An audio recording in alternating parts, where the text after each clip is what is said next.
Čau, mēs varam ātros jautājumus? Varam, kāpēc ne? Super! Iesākot dienu, tu dzer kafiju vai tēju?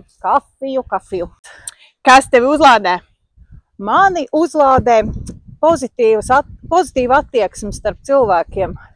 Man uzlādē jūras tuvums, saule. Ko tu teiktu savam 18-gadīgajam es?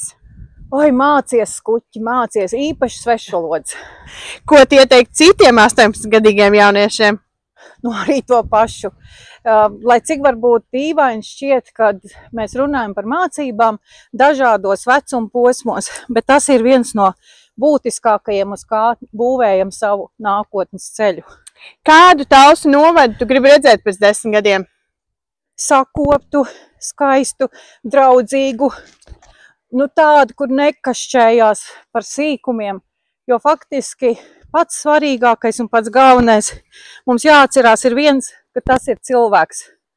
Un pirms vēlēšanām mēs visi sakam, ka mēs strādājam cilvēkiem, iedzīvotājiem, tad pildīsim to darbu. Un ja tas iedzīvotājs ir atnācis, runājam ar viņu.